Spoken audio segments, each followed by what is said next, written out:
was made by Philip Njogona on behalf of the Kandara Residents Association regarding regular renewal of leases by the Del Monte Kenya Limited. It was presented to the House on the 11th of June 2019. The petitioners claim to be the original owners of the land presently occupied by Del Monte Kenya Limited, but were illegally displaced and the land leased to the company. They were aggrieved that the county government of Murang'a had renewed the leases for the company without first involving the public as required by Section 13 of the Land Act 2012. They also claimed that the county government disregarded the determination of the National Land Commission rendered on February 7, 2019 in the historical injustice claim filed with the Commission. So, Honorable Speaker, this is about historical injustices. Honorable Speaker, in a Gazette Notice number 1995 for 2019, the National Land Commission directed that the land held by Del Monte Kenya Limited should be resurveyed to establish if the company owned land that it is not registered to have. The surplus land, if any, was to be surrendered to the Kandara Residents Association and the county government for a public purpose in the ratio of 70-30 respectively. Honorable Speaker, where no surplus land was found, the county government of Murang'a should retain adequate land for the settlement of the claimants and for public purposes upon expiry of the leases. The Commission also directed that Del Monte Kenya Limited should surrender all public utilities within the land in question to the relevant national and county government agencies, whether the leases have expired or not. Honorable Speaker, the Departmental Committee on Lands in its report tabled on 21st December 2019 recommended that the Director of Survey, Ministry of Lands and Physical Planning resurvey the land held by Del Monte Kenya Limited in Murang'a and Kiambu counties. The committee also recommended that the National Land Commission does investigate the circumstances under which LR numbers 10862, 10741, 11312, 2953, 4873, and 11146 that were said to have been surrendered to the government by Sasa Coffee and Rapid B were regularly acquired by Del Monte Kenya Limited. Honorable Speaker, the Select Committee on Implementation commenced to apprise itself on the implementation status of the matter and invited the Cabinet Secretary for the Ministry of Lands and Physical Planning and the Chairperson of the National Land Commission to a meeting on 27 October 2020 and 14 April 2021 and 29 July 2021, respectively. The committee also received written submissions by the Cabinet Secretary for the Ministry of Lands and Physical Planning on the 2nd of August 2021. Kandara Residents Association also made a written submission on the 7th of October 2021. Honorable Speaker, to give the implementation status of the recommendations, one, on recommendation 1 was actually that on the recommendation that the Director of Survey, Ministry of Lands and Physical Planning does resurvey the land held by the Del Monte Kenya Limited in Murang'a and Kiambu counties, the committee notes that this has been implemented. However, the committee was not satisfied with the Ministry of Land and Physical Planning submission that Del Monte Kenya Limited does not hold excess land. On the recommendation that the National Land Commission investigates the circumstances under which LR numbers 10862, 10741, 11312, 2953, 4873, and 11146 that were said to have been surrendered to the government by two companies, namely Sasa Coffee and Rapid B Limited, were later regularly acquired by Del Monte Limited. The committee notes that this has not been done, as the Ministry of Lands and NLC submitted that, due to passage of time, it had not been able to unearth how the company acquired the land. The committee notes that there are no sufficient records on how the transfer of land to Del Monte Kenya Limited 1973 was carried out. The committee therefore notes that the land ought to be public land. Honorable Speaker, pursuant to the said observation, the committee, following the observations made after deliberations and the implementation status, makes the following recommendations. That the lease for LR number 12153, which resulted from the amalgamation of the LR numbers already alluded to, which measures up to 7,407 acres, which is 2,963.1 hectares, should be reverted to the government of Kenya and declared as public land and allocated to Kandara Residents Association for the settlement within 60 days of the report, which should have been actually carried out by now, and this should be done immediately after adoption of this report, failure to which the committee shall enforce appropriate sanctions pursuant to Standing Order 2093 of the National Assembly Standing Orders. 2. In consultation with the National Land Commission, the Ministry of Lands and Fiscal Planning should allocate the land excised from the Del Monte Limited to Kantara Residents Association and county governments of Murang'a and Kiambu in the ratio of 70-30, respectively, as per the National Land Commission's Gazette Notice 1995 of 2019, within 60 days of the adoption of this report. Failure to which the committee shall enforce appropriate sanctions pursuant to Standing Order 2093 of the National Assembly Standing Orders. Honorable Speaker, this being a historical land justice matter, I think this is something that should be pursued relentlessly, so that the land can revert to the original and real owners. Honorable Speaker, on the other matter, that's the implementation status of the report of the Departmental Committee on Lands on its consideration of the petition by former workers of the late Jacob Mayor Samuels regarding evasion and eviction of workers from their land in the Roysambu constituency by the Kenya Defence Forces. Honorable Speaker, to also give a brief background on this matter, the petition by former workers of the late Mayor Jacob Samuels regarding evasion and eviction from the land by the Kenya Defence Forces was presented to the House on the 27th of June 2019. The petitioners claimed that they were former workers of the late Mayor Jacob Samuels employed in his sisal processing farm and workshop industry on LR number 5878/2 before his death in 1974. They claimed that the deceased family allowed them to continue staying on the land after they could not pay their salaries. According to the Ministry of Lands, LR number 5875/2, the land in dispute was compulsorily acquired by the Commission of Lands via Gazette Notices number 5151 and 5152 of 1985, pursuant to a request by the then Permanent Secretary in charge of the Department of Defense in the Office of the President. The National Land Commission's position is to the effect that the Department of Defense acquired land which was at 1999 lease in 1986, and that the lease was to expire in 2005. Solio Construction Company Limited, which sold land to Kasarani Mall Limited, was allocated LR number 5875/2 on the 1st of July 1999, and the allocation was done when another lease was subsisting, which actually brought the issue of double allocation. Honorable Speaker, further, during deliberations of the matter by the Departmental Committee on Lands, the committee had that investigation by the National Land Commission showed that Solio Construction Limited had two sets of titles for the same property. The first was registered on 18 May 1992 with different LR numbers, while the second set was a title registered on 20th January 2001. Additionally, it also emerged that the transfer form that was used to transfer parcel of land LR number 5875/2 was fraudulent, as the officer who was purported to have signed the document appearing before the Departmental Committee on Lands disowned the document and claimed that that land was actually not validly owned, as it was actually a forgery. Honorable Speaker, the Departmental Committee on Lands tabled its report on 5th December 2019 and made the following recommendation: that the Ministry of Lands and Physical Planning, in consultation with the National Land Commission and the Nairobi County Government, does complete the titling process of LR number 5875/2 within 180 days of the tabling of the report. This was actually for the benefit of the people who were left on the farm by Samuels.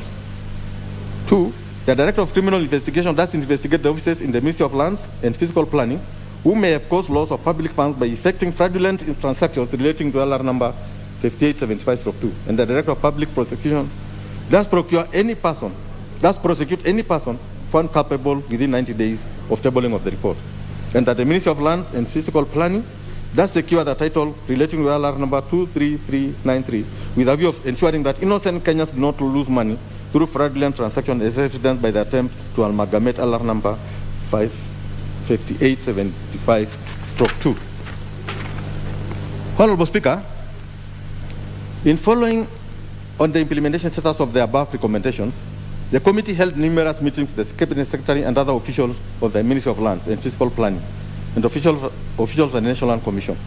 The committee notes that the House had directed that the Ministry of Lands and Physical Planning, in consultation with the National Land Commission and the Nairobi County Government, does complete the titling process of LR number 5875/2 within 180 days of the tabling of the report. This is yet to be implemented over 2 years later.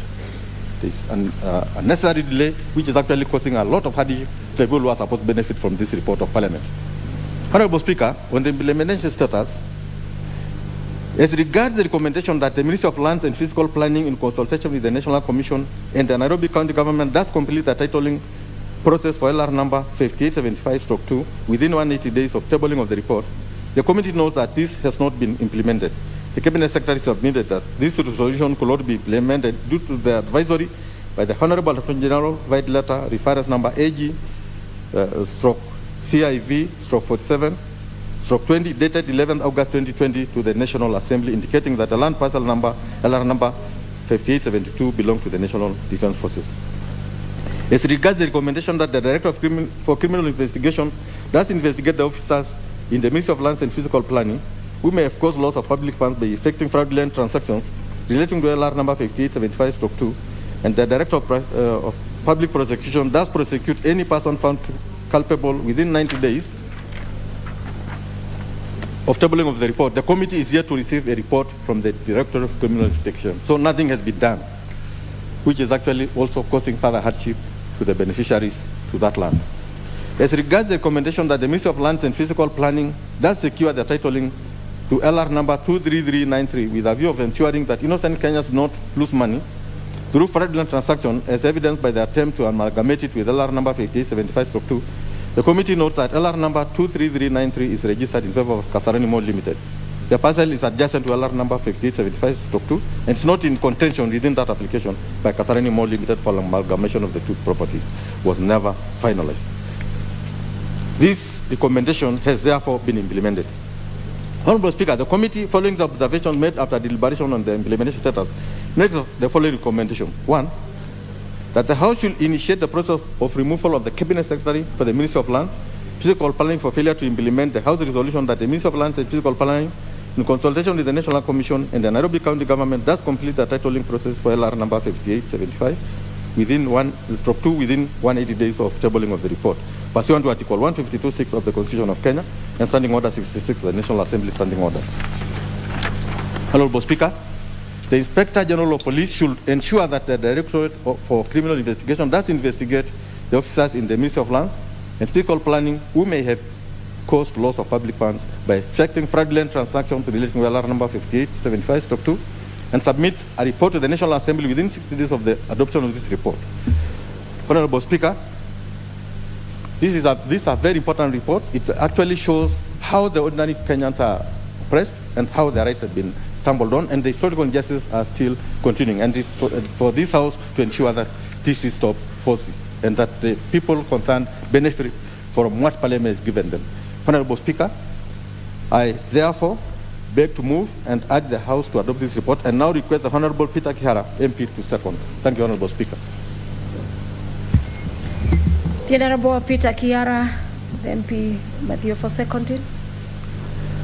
Thank you, Honorable Speaker. I stand to second and wish to state that, Honorable Speaker, I think these are fairly straightforward matters, and the Chair Committee of Implementation has put a very, very weighty case. These are weighty matters regarding lands and for which ordinary Kenyans have actually been defrauded their lands. Honorable Speaker, these are matters that had already been investigated by Committee of Lands, and for their recommendations brought to this House and adopted by this House. And the findings of the Implementation Committee at this stage is that despite being over 1 year, having been brought to this House almost a year ago, to date, that those recommendations by our Lands Committee have not been implemented. Largely, almost 99% have not been implemented at all. This obviously shows that there are officers in government who do not take seriously issues that have been passed by this House. For instance, if you look, even the issue of the land, the Del Monte land, even the National Lands Commission had even gazetted and issued a gazette notice, 1995 of 2019, to the effect that the land should be excised and allocated from Del Monte and allocated to Kandara Residents Association, the county government of Murang'a and the county government of Kiambu, and even went ahead and gave the ratio within which those the land so adjudicated should be excised, should be shared, 70-30, at the ratio of 70-30. To date, that has not been done. This has fully been ignored. If you go to the other issue, where innocent Kenyans in the Maya Jacob's land, where he bequeathed his land to his own employees following his demise. To date, others have gone ahead to try and defraud innocent Kenyans of that piece of land and leaving them helpless. Honorable Speaker, I think I support the chair of the implementation committee and request that this House do adopt this report and that we be able to move these matters to the next level. If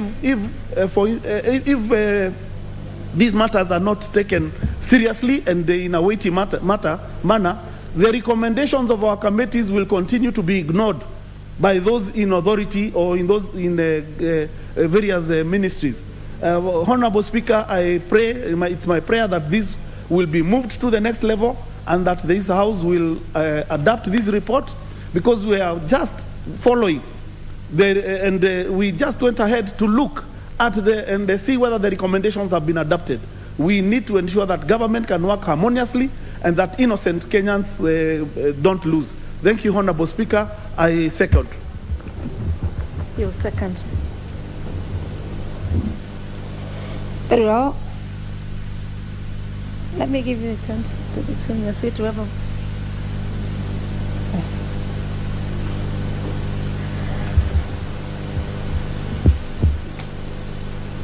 Thank you, honorable members.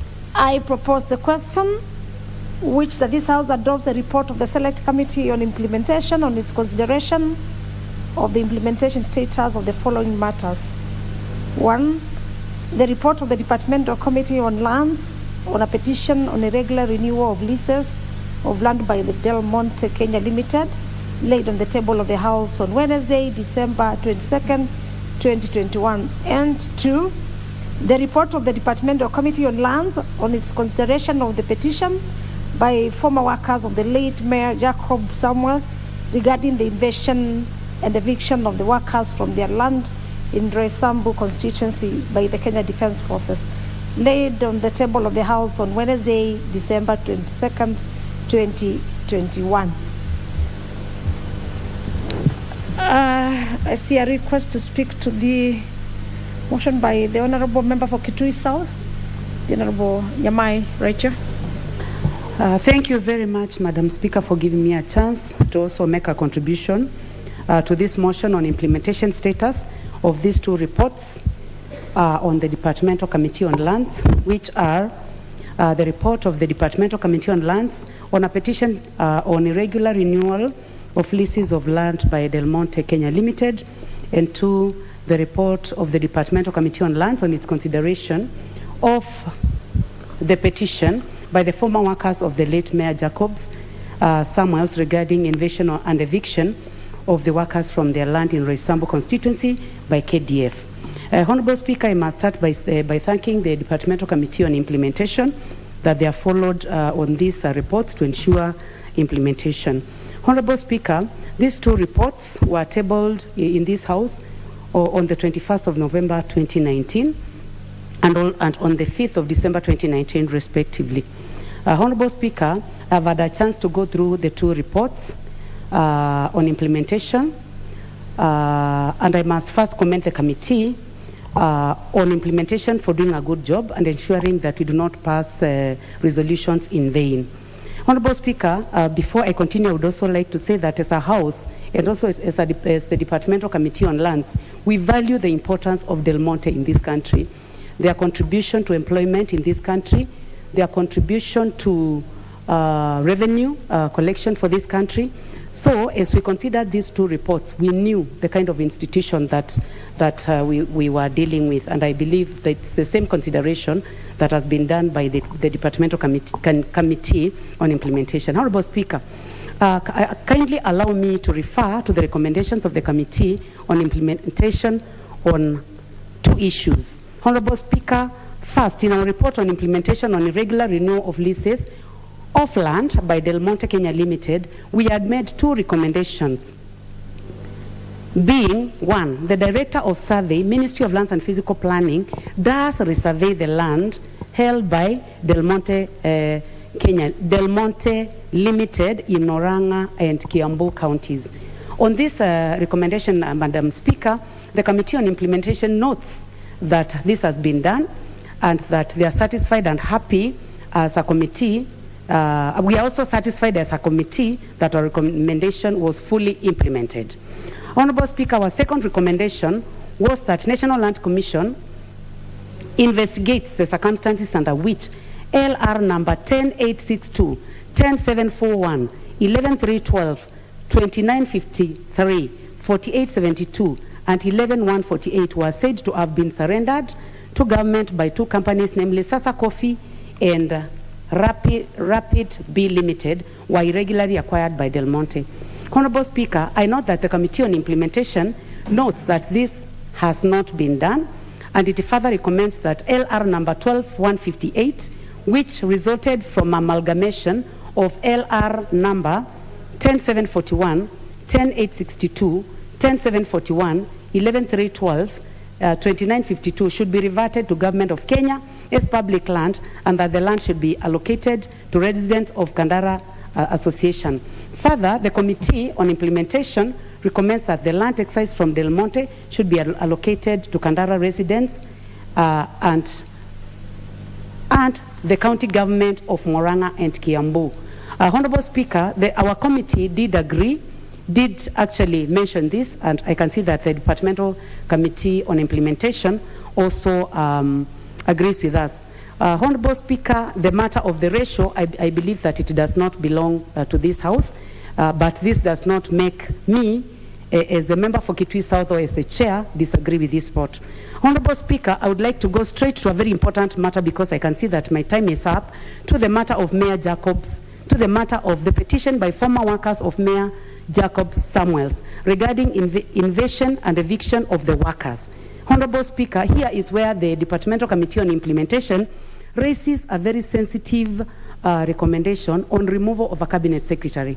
Honorable Speaker, I would like to say that as much as I agree with the report, I would like to request them to expand this part because it is unnecessary and it is bringing a different issue on a matter of implementation of a report. Honorable Speaker, the circumstances under which a cabinet secretary can be removed are clearly stated, and the reason as to why the cabinet secretary for the Ministry of Lands and Physical Planning did not implement is because of Yes.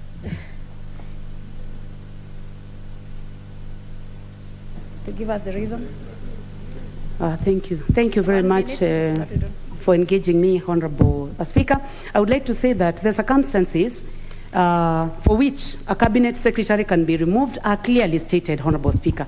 One of them is gross violation of the Constitution or any other law. 2, where there are serious reasons for believing that the cabinet secretary has committed crime under national or international law. 3, for gross misconduct. Honorable Speaker, Article 152 of the Constitution does not provide for the removal of a cabinet secretary on grounds that the cabinet secretary has followed the advice of the Attorney General. Honorable Speaker, consequently, I would like to request that this is expunged from this report. With that, Honorable Speaker, I would like to say that I agree with the report. However, I do not agree with their recommendation in paragraph 71.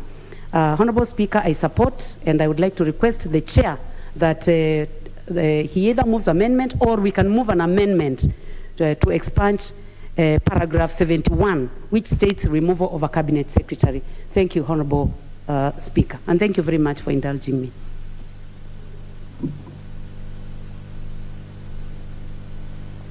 Very well. For the leader of majority, you want to say something on this? Not quite.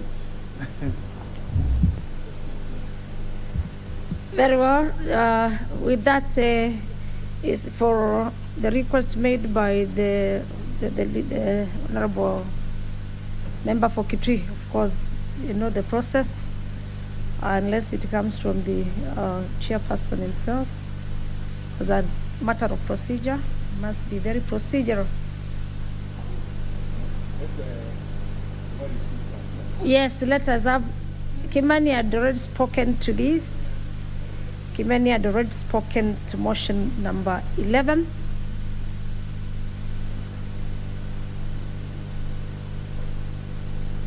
Because to change a report, it has to be procedurally done.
If the member wants to make a contribution of this, there's, yeah,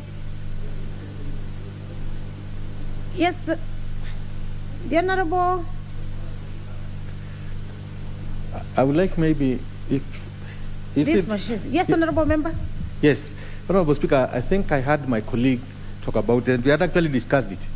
But you know, we are not saying about the removal. I think there is something that must be understood. This is actually provided for under Standing Order 209(3), which provides that the committee may propose to the House sanctions against any cabinet secretary who fails to report to the relevant select committee on implementation status without justifiable reasons. What we are saying is that Parliament gave resolved.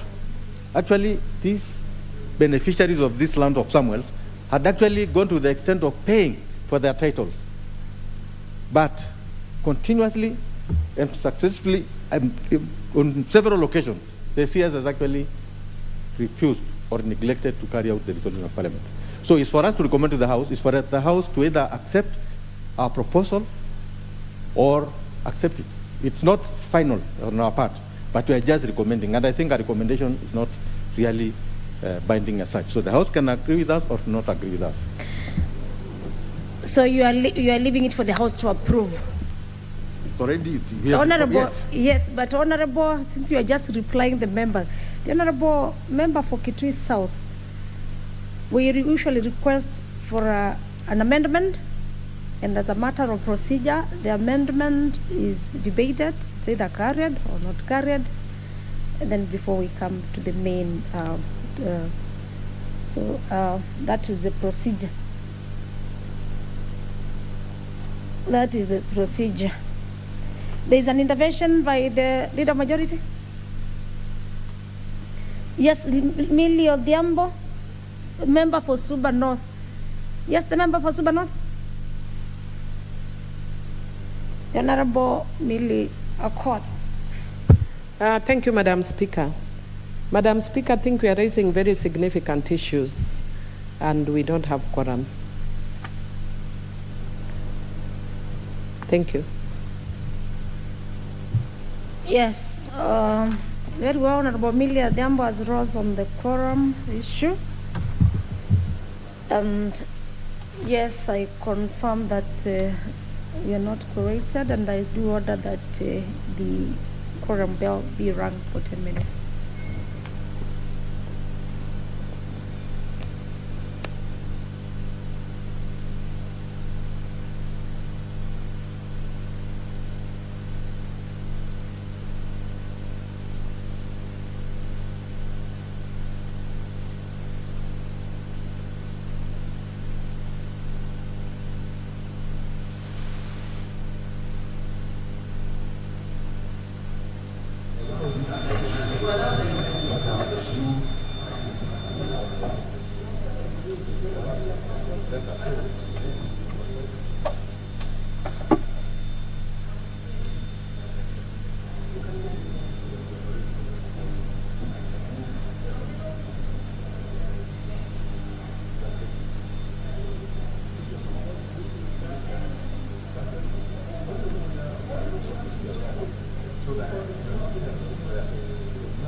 So then I can just do it on the other paper.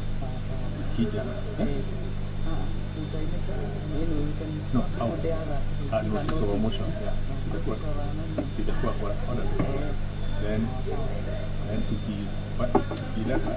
Now as I contribute, I will also bring that.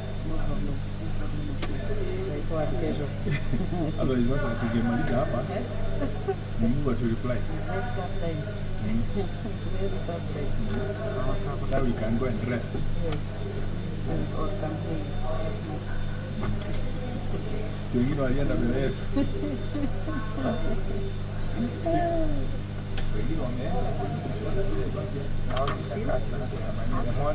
no, 2:30. Only that. Did they move a motion to? No. They didn't. Either it was only. No, but it didn't have any morning. 24.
We have done the most important deal that you do.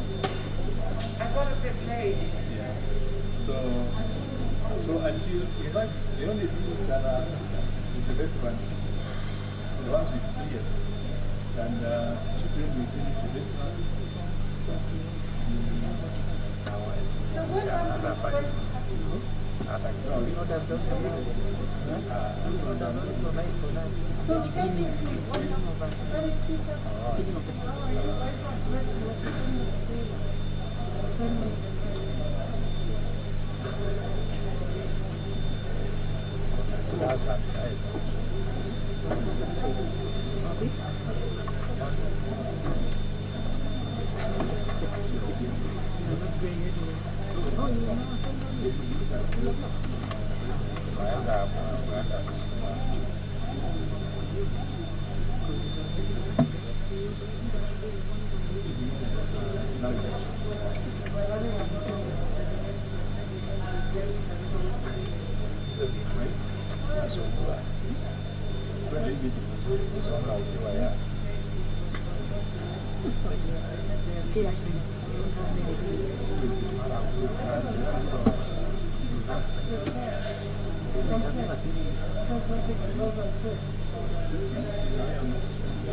Order members.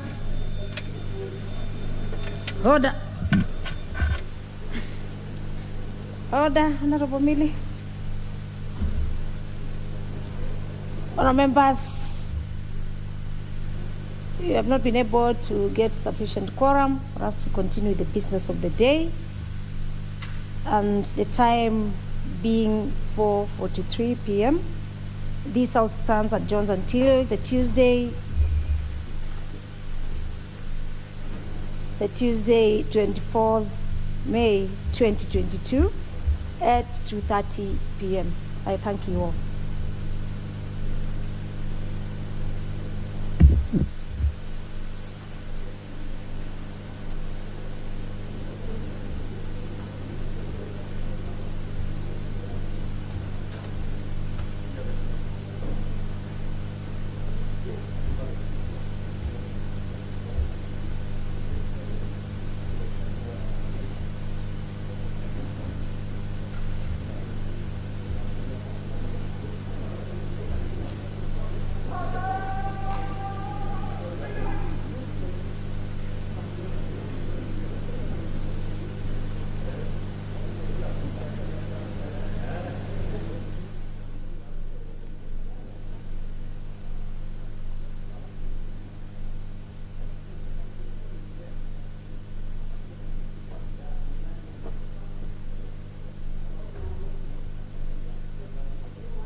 Tell me, why on earth did you and Giselle encourage Shannon to slander Jack?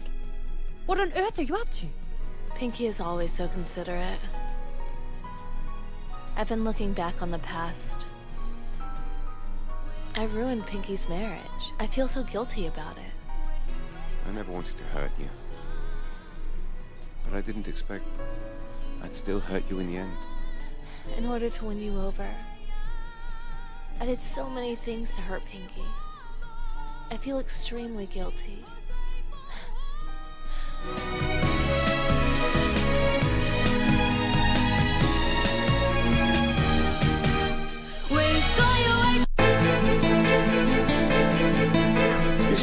Ni fedhuli huyu kama nini huyu?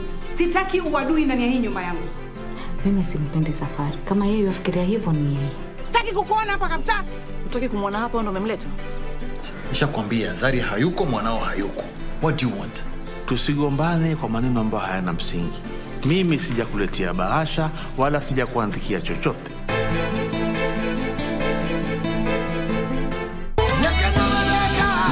Do you hear me? Your presence. I'm not going to give you up, Paulina. Because I'm sure Adrian will not be part of your life again, and this will be a new opportunity for me. I'll do everything possible to win you back.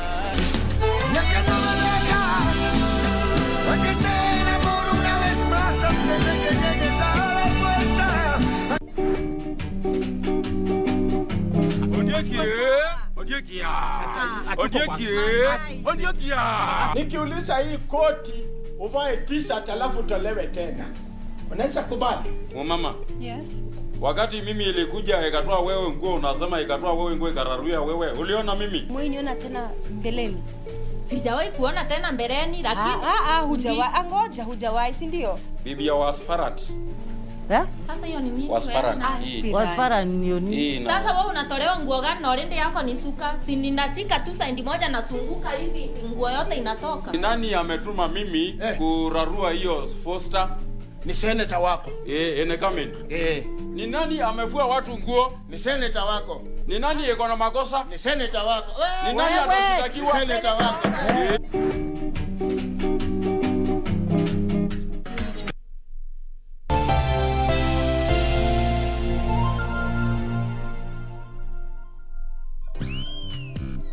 Galloping Galaxies. I hope you can join us today. We spent the morning playing games. But when everyone else wanted to stop, Max wasn't happy about it. In fact, she was so unhappy, she got a bad case of the grumpies. What are the grumpies? Stay with us and you'll find out. I just hope we can find the right way to help Max. So come on, our story's about to start. Here comes Dooley from a planet far away. His home was way up in the sky where Dooley used to play. He's come from far beyond the stars to make some brand new friends. So now it's time to learn and play with Dooley and pals. Dooley, Dooley, Dooley and pals. Yay, Dooley! He made a friend out of you and me. Dooley and pals.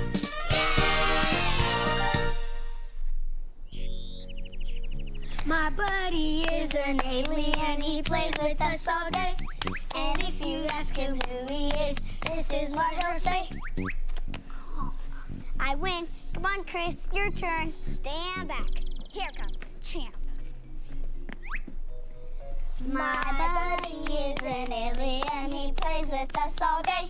And if you ask him who he is, this is what he'll say. I truly, duly like you, I truly, duly do. And if you truly, duly want, then I'll play with you. Yes! Nice going, buddy. That was cool. Hey, you want to go see if Michael's home? Sure, let's go. I brought that book I was telling you about. You want to look at it now? No, I want to play slide again. I was just getting warmed up. Later, Max. Chris and I are going to Michael's house. Aw, come on, Nick. One more game. Sorry, Max. We're out of here. See ya. No, stop. Just wait a minute. Max?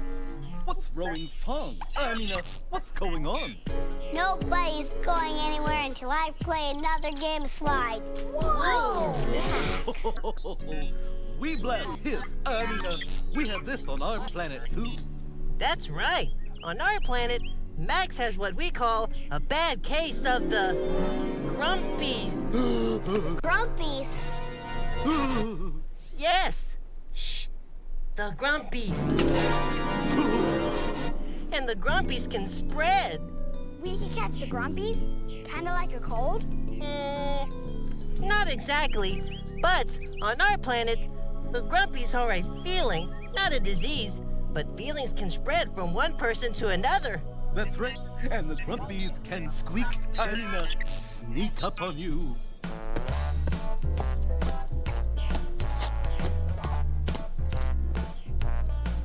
Sometimes when I'm hungry and I need a snack, or when I wake up too soon from my nap. And sometimes for no reason I just feel bad, and nothing you can do will make me glad. I got the grumpies, please don't ask me to smile. I got the grumpies, maybe I'll feel better in a little while.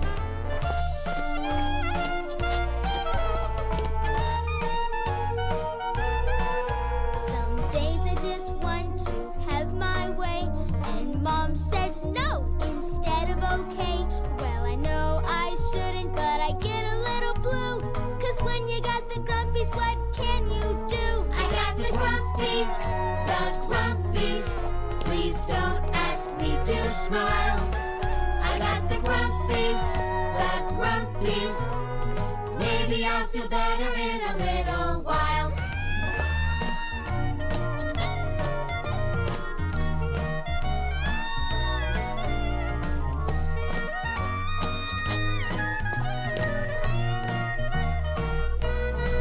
I got the grumpies,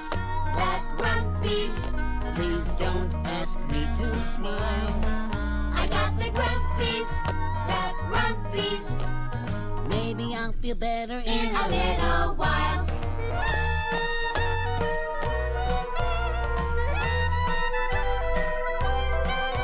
Now I feel better, aren't you glad? It's much more fun than